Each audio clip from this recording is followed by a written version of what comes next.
ang mga Simurians. Ay ang panibagong panganib at banta, hindi lamang sa buong Japan, kundi sa buong mundo.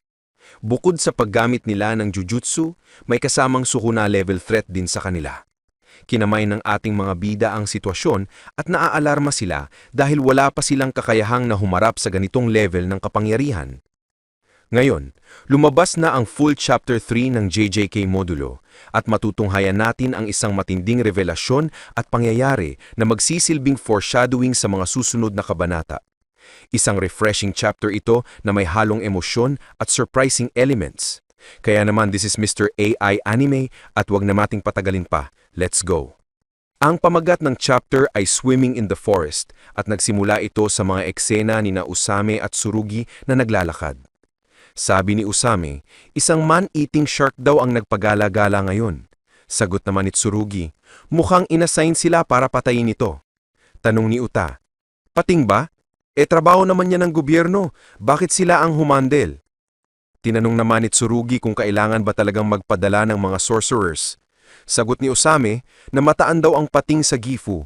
Sabi ni Yuka, Gifu Prefecture? Wala namang dagat doon, di ba? Ayon kay Tsurugi, baka napadpad lang daw sa ilog ang pating. Ngunit tugon ni Usame, hindi. Lumalangoy daw talaga ito sa kagubatan. Ipinakita sa panel ang pating na nakalutang sa gitna ng kagubatan na nakakatawa dahil reference ito sa isang meme. Ilang minutong lumipas, sumakay na sina Usame at Tsurugi sa tren papuntang Gifu Prefecture. Habang nakaupo, iniisip ni Tsurugi ang sinabi ni Cross sa kanya noon. Huwag mo akong kausapin. Akala ni Tsurugi, si Maru ang kausap ni Cross. Pinag-usapan din nila ang tungkol sa mga cursed spirits na ayon kay Yuka ay mga beings na nabuo mula sa pag-leak ng cursed energy ng mga tao. Ang mga ito ay ekspresyon ng multo, demonyo o iba pang fenomena. Ayon kay Tsurugi, sa nakalipas na mga dekada, ang trabaho ng pag-exterminate ng cursed spirits ay nangyayari sa labas ng Tokyo. Ang mga cursed spirits ay karaniwang lamang matatagpuan sa loob ng Tokyo. Ang impormasyong na ito ay konektado sa resulta ng calling game na nabanggit noon ni Maki.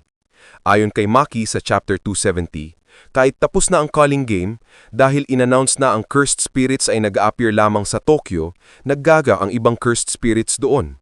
Ang iba naman ay nabuo mismo sa loob ng Tokyo. Bumalik kay Tsurugi, sabi niya, ngayon lang daw nangyari ang ganitong misyon simula nang dumating ang mga aliens. Sagot ni Yuka, maaaring ang man-eating shark ay mga kauri raw ni Maru. Painis na sagot ni Maru, hindi ganito ang itsura ng kanilang lahi. Kakaibang shape at mukha ang ipinakita ng shark.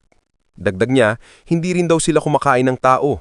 Sinabi ni Yuka, kita mo, alien pala talaga siya. Nakumpirma nila mula kay Maru na alien talaga ito. Sagot ni Maru, paumanhin, sasabihin ko na lang sa inyo sa tamang panahon. Tiniyak ni Yuka na kagaya ni Usame, may dahilan din si Maru kung bakit hindi niya ibinunyag ang bagay na ito sa kanila. Hindi raw talaga masama si Maru. Napangiti siya habang sinasabi kay Yuka ang mga bagay-bagay. Subalit, sabi ni Yuka, baka lang, baka hindi masama. Matapos nito, nakarating sila sa isang village sa Gifu Prefecture, kung saan nakausap nila ang ilang witness. Ayon sa kanila, may 2 biktima na raw ang man-eating shark na iyon at may 3 taong nakasaksi sa pangyayari. Ang mga katawan ng biktima ay ginutay-gutay ng pating at wala rin daw tubig malapit sa lokasyon kung saan nangyari ang atake. Makikita na si Tsurugi lang ang mag-isa na nag-i-interview sa ilang witness. Sabi niya, mukhang mahirap sabihin ito, pero siguro day ba po ba kayo nagkamali lang ng nakita? Sagot ng matanda, paumanhin, pero nakita ko talaga. Hindi ako nagkakamali kahit sa gabi ko yun nakita kasi matalas pa raw ang kanyang mga mata. Sa realidad mga kaibigan, ang mga mata niya ay may cataracts pala. Matapos nito, nakipag-communicate si Yuka gamit ang high-tech na device. Sabi niya, oo, sa tingin ko nagkamali lang sila. Paliwanag niya, ang out-of-segment na marka sa katawan ng mga biktima ay tugma sa sinabi ng mga witness. Iba't iba raw ang bite marks nito na may similarity sa mga kagat ng bear at iba pang hayop. Kaya sinabi niyang i-check muna ang iba pang witness bago siya hahabol sa kanila.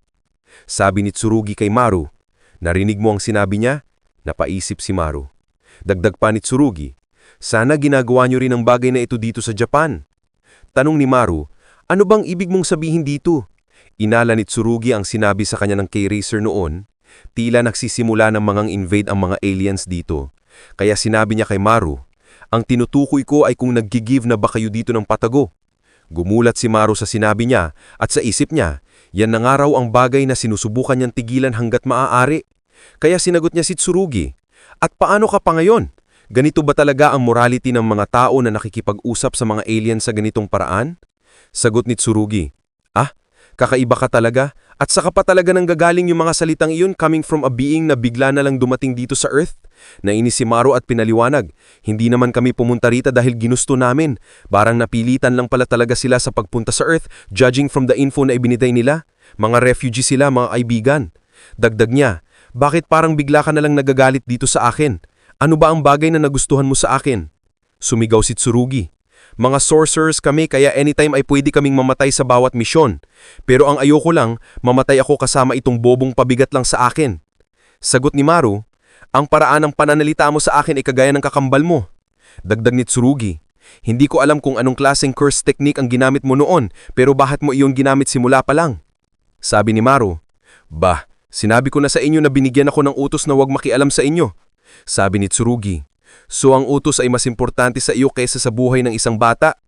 Nagpause si Maru. Habang magsasalita pa sana siya, laking gulat nila nang biglang lumitaw ang shark sa harap nila.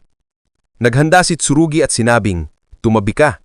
Sabi ni Maru, teka muna, kung gagamitin mo yan sa lugar na ito, makakabuo ka lang ng sunog dito sa kagubatan. Napahanto si Tsurugi at naisip na may punto nga si Maru. Sinigaw ni Tsurugi kay Maru, dapat may gawin ka rin dito, wala kang talagang silbi. Sagot ni Maru, gaya ng ano? Kaya with no choice, yinakap ni Maru ang pating at sumabay sa pagkaripas nito. Nasabi rin naman ni Maru kay Tsurugi na ganitong paraan ay mapuputol mo na ang katawan nito, di ba? Nang hindi gumagamit ng apoy. Sagot ni Tsurugi, huwag mo akong maliitin, asin na kailangan ko pang tulong mo para magawa ito. Biglang lumabas ang mukha ng isang middle-aged na lalaki kay Maru at sinabing, ngayon ko lang nakita ang inyong muka. Napasigaw si Maru sa pagkagulat, ang isang matandang lalaki. Matapos nito, nagpaliwanag ang lalaki. Hindi ako matanda, 46 pa lang ako. Sabi ni Tsurugi, nasa matandang range na yon. Sabi ng lalaki, mga high schoolers pa kayo no? Ano ba ang ginagawa ng mga sorcerers dito sa countryside? Sagot ni Tsurugi, alam mo ba ang paaralan namin? Sagot ng lalaki, alam ko siyempre, doon ako graduate. Sa isip ni Tsurugi, so sinpay niya raw pala ito. Paliwanag ni Maru, nandito kami sa isang misyon. Ikaw ba ang sinasabing man-eating shark? Sagot ng lalaki, asin namang kumakain ako ng tao. Recently, puro lang snacks at alak ang kinakain ko. Sabi ni Tsurugi, parang problema din daw yan. Dito nagpakilala ang lalaki at nagpaliwanag sa sitwasyon. Ang pangalan ko ay Osada, isang former sorcerer. Ang hinahanap ninyo at Tsurugi, ngayon ay isa namang man-eating tiger, hindi man-eating shark. Ang tiger na ito ay may pangalang Toranovsky at hinahanap ko rin ito ngayon. Tanong ni Tsurugi, isang tiger. May wild tiger ba dito sa Japan? Paliwanag ni Osada. Mga kalahating century na ang nakalipas. May mga illegal foreign traders na naglagay ng 2 tiger dito sa bundok. Dahil sa inbreeding, nagkaanak at ang apo ng 2 tiger noon ay si Toranovsky.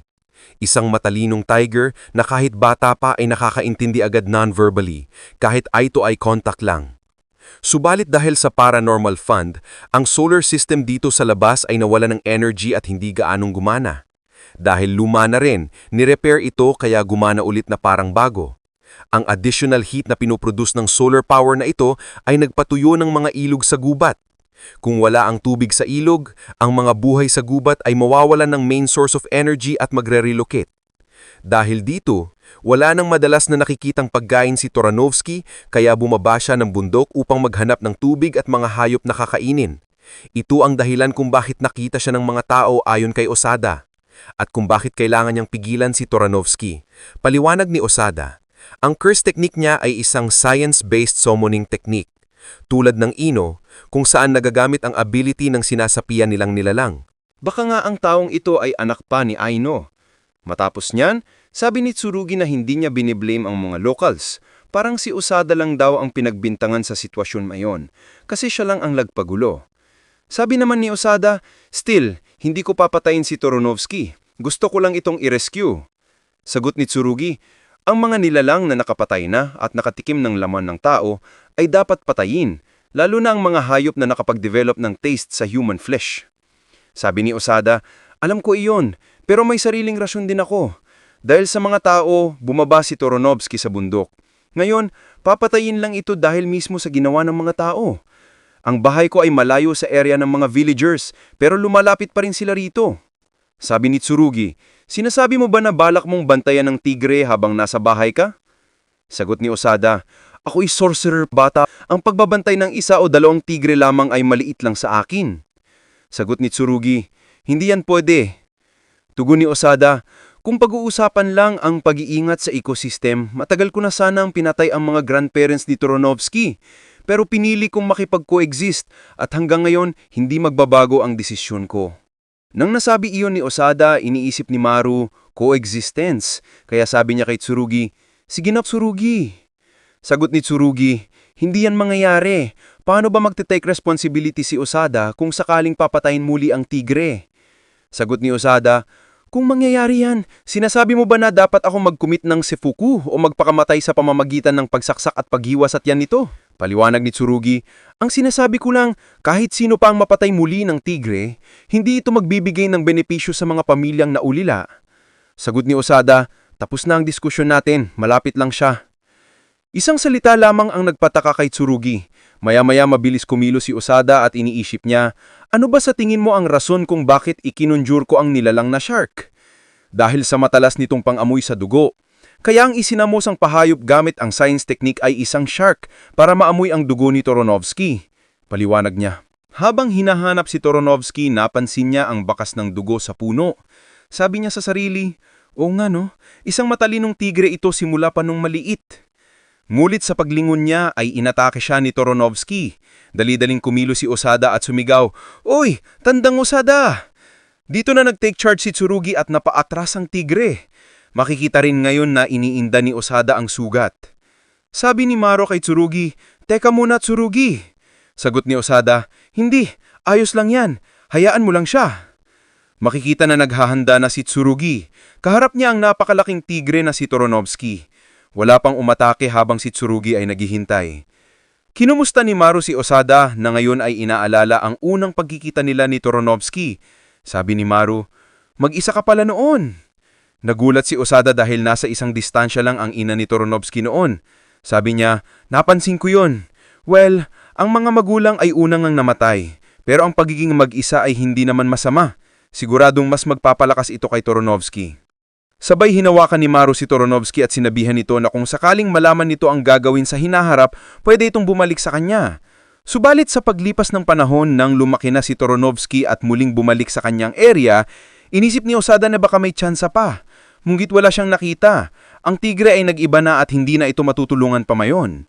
Sa kasalukuyan, umiyak si Osada at nagsabi, patawad Toronovsky.